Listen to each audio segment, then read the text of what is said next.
सबसे पहले जरा ये गौर से सुनो। तुम्हें क्या लगता है कि किस चीज की आवाज है? दरवाजा खटखटाने की, कोई बेल बजा रहा हो, कोई मशीन चल रही हो। ये आवाज किसी घर के दरवाजे की नहीं है, किसी फैक्ट्री की नहीं है। ये आवाज जो तुमने सुनी है ये किसी इंसान ने नहीं बनाई। ये आवाज आई है 18,000 लाइट ईयर दूर से, एक ऐसी जगह से जहाँ कोई इंसान कभी नहीं पहुंच सका, जहाँ कोई स्पेसक्राफ्ट कभी नहीं गई, जहाँ पे कोई आंखें कभी नहीं देख सकेंगी। ये आवाज है एक स्टार की, एक सितारे की, एक ऐसा सितारा जिसकी कहानी 1400 साल पहले एक किताब में लिखी गई थी। उस वक्त जब इंसान ये भी नहीं जानता था कि जमीन गोल है। पहले ये समझो कि ये स्टार है क्या, ये जो सितारे की आवाज है ये सितारा क्या है। इसका नाम है PSR J178246 AD। बहुत लंबा नाम है, अल्फा न्यूमेरिक कोड। लेकिन इस कोड के पीछे जो चीज है वो इमेजिनेशन से भी बाहर की है। ये कोई आम सा सितारा नहीं है, ये एक पुल्सार है, एक न्यूट्रॉन स्टार है जो तेजी से स्पिन कर रहा है। पहले ये समझते हैं कि न्यूट्रॉन स्टार क्या होता है। अब फॉर एग्जाम्पल एक कोई भी स्टार ले लो, जैसे कि हमारा सूरज एक स्टार है। हमारा सूरज एक आम सा सूरज, मीडियम साइज्ड सितारा है। इसकी उम्र ऑलमोस्ट खत्म होने वाली है। 5 बिलियन साल बाद ये फैलकर रेड जायंट बन जाएगा, फिर कोलैप्स हो जाएगा और एक वाइट ड्वार्फ बन जाएगा। लेकिन कुछ स्टार्स ऐसे होते हैं जो हमारे सूरज से भी कई गुना बड़े होते हैं। अब जब वो सितारे मरते हैं तो वो नॉर्मल तरीके से नहीं मरते, वो एक कैटास्ट्रॉफिक एक्सप्लोजन में खत्म होते हैं, जिसको सुपरनोवा कहते हैं। एक सुपरनोवा में इतनी ज्यादा एनर्जी रिलीज होती है कुछ सेकंड्स के लिए कि वो एक्सप्लोजन पूरी गैलेक्सी से ज्यादा रोशन हो जाता है। और उस एक्सप्लोजन के बाद क्या बचता है? कोर, सिर्फ कोर। एक ऐसी चीज का कोर जिसका साइज सिर्फ 10 से 12 किलोमीटर होता है, लाहौर से वाघा बॉर्डर के दरमियान की दूरी से भी कम, इतना छोटा। लेकिन इस 10-20 किलोमीटर के बॉल का कितना वजन होता है? हमारे सूरज से 1.5 गुना ज्यादा। हमारा पूरा सूरज, उसका सारा मैस एक 20 किलोमीटर के बॉल में कंप्रेस हो जाए तो वो न्यूट्रॉन स्टार है। और PSR J17482446 AD कोई आम न्यूट्रॉन स्टार नहीं है, ये एक पुल्सार है, एक ऐसा न्यूट्रॉन स्टार जो स्पिन करता है और ये अपनी एक्सिस के अराउंड 716 बार स्पिन करता है एक सेकंड में। एक सेकंड में जब हम एक दफा आंख अपनी झपकते हैं, वो सितारा 716 दफा चक्कर लगा चुका होता है। सोचो इस स्पीड को। इस स्टार की सरफेस 20 किलोमीटर डायमीटर है, वो मूव कर रही है 24% स्पीड ऑफ लाइट पे। लाइट की स्पीड, वो अल्टीमेट स्पीड लिमिट जो यूनिवर्स ने सेट की है, ये स्टार उस स्पीड लिमिट का 1/4 हिस्सा रीच कर रहा है। कोई भी चीज जो इंसान ने बनाई है, fastest rocket, fastest bullet, fastest aircraft, वो सब इस स्पीड के सामने कुछ भी नहीं है। और डेंसिटी, वो छोटा सा चम्मच जो तुम चाय में चलाते हो, टीस्पून, अगर उसमें स्टार का मटेरियल हो तो उसका वेट होगा 1 बिलियन टन। माउंट एवरेस्ट, पूरा माउंट एवरेस्ट। और फिर स्टार की एक और खासियत है, ये कंटिन्यूसली रेडियो वेव्स इमिट करता है, एक बीम, एक लाइट हाउस की तरह। ये रेडियो बीम जब हमारे अर्थ तक पहुंचती है और जब साइंटिस्ट ने इस रेडियो सिग्नल को ऑडिबल फ्रीक्वेंसी में कन्वर्ट किया तो यह आवाज मिली,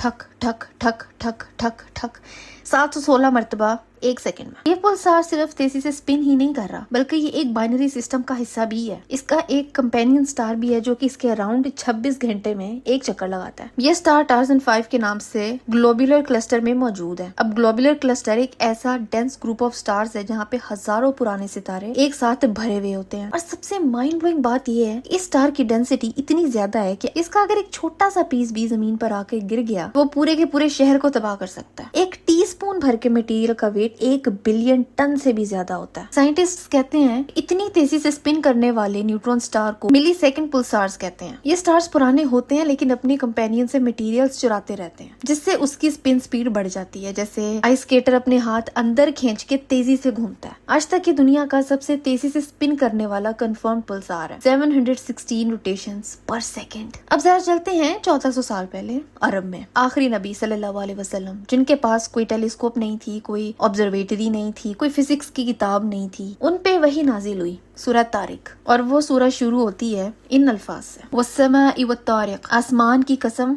और अल तारिक की कसम। अल्लाह ने आसमान की कसम खाई और अल तारिक की कसम खाई। वमा अदराका मत्तारिक, और तुम्हें क्या पता कि अल तारिक क्या है? अल्लाह ने खुद ये सवाल पूछा। अल्लाह ताला ने खुद फिर एक्सप्लेन भी कर दिया। अन नजमुस साकिब, वो चमकने वाला, चीरने वाला सितारा। 3 अल्फाज, नजम मतलब सितारा, साकिब मतलब पियर्सिंग, चीरने वाला पेनिट्रेटिंग, और अल तारिक वो जो रात को आता हो, वो जो दस्तक देता हो, वो जो नॉक करता हो। लेटेस्ट कॉस्मोलॉजी की माइंड ब्लोइंग डिस्कवरी 1400 साल पहले एक किताब में वही के जरिए अता कर दी गई थी। आज 2026 में नासा की ऑब्जर्वेटरीज इस सितारे को सुनती हैं और वो कहती हैं कि ये ठक ठक ठक ठक ठक कर रहा। अल तारिक का क्लासिकल तफसीर स्कॉलर्स ने अलग अलग दी। इब्न कसीर जो इस्लाम के सबसे बड़े मुफस्सिरीन में से एक हैं, उन्होंने अल तारिक को शूटिंग स्टार से भी रिलेट किया है और कुछ ने वीनस यानी मॉर्निंग स्टार से भी। और साकिब का मतलब क्लासिकल तफसीर में रोशन भी है, पियर्सिंग भी है। तो क्या ये 100% कंफर्म है कि कुरान में स्पेसिफिकली पुलसार का जिक्र है? स्कॉलर्स इख्तलाफ रखते हैं, ये एक मॉडर्न इंटरप्रिटेशन है। लेकिन जो चीज मुझे और इंटरेस्टिंग लगती है वो ये है कि चाहे ये स्पेसिफिक पुलसार हो या नहीं, कुरान ने आसमान में एक ऐसी चीज का जिक्र किया है जो रात को आती है। पुलसार्स रैशनली स्पीकिंग रेडियो सिग्नल्स के थ्रू डिटेक्ट होते हैं, ठक ठक करते हैं। पुलसार की बीटिंग साउंड एग्जैक्टली यही है, चीरने वाली होती है। पुलसार की रेडियो बीम लिटरली स्पेस को पियर्स करती है, चीरती भी आती है। हजारों लाइट ईयर डिस्टेंस से 716 बार एक सेकंड में घूमना, बिना बिल्कुल प्रिसाइज, बिल्कुल कैलकुलेटेड, बिल्कुल इंजीनियर्ड हुए कोई चीज ये स्पीड अचीव कर ही नहीं सकती। ये सिर्फ वही पॉसिबल है जहाँ स्टार परफेक्टली इनक्रेडिबली डेंस हो। अगर उसमें एक माइक्रोस्कोपिक इम्परफेक्शन हुई तो वो स्पीड पे टूट जाता, मेल्ट हो जाता, फ्लाई अपार्ट हो जाता। इस प्रिसीजन का सोचो, स्टार में जो प्रिसीजन है, जो मैथमेटिकल एग्जैक्टनेस है, वो इस यूनिवर्स के डिजाइनर की तरफ से एक इशारा है। यह आसमान बेशुमार मोजज़ों से भरा पड़ा है और ये मोजज़े सुनने के बाद भी अगर कोई खुदा का इनकारी हो, अल्लाह का इनकारी हो, अल्लाह के फैसलों पे और उसकी लिखी तकदीर पे मायूस हो और शक करे, तो उससे बड़ी बेवकूफी कोई नहीं कर सकता। खैर, तुम बताओ कि तुम्हें इस बारे में कुछ पता था? मेरे लिए बहुत माइंड ब्लोइंग इन्फॉर्मेशन थी, मैंने कहा तुम लोगों से शेयर करनी चाहिए। और तुम इसके बारे में और क्या जानते हो मुझे नीचे कमेंट्स में लिखो। और आज के लिए बस इतना ही था। मैं मिलती हूँ तुमसे अगली वीडियो में एक नए टॉपिक के साथ।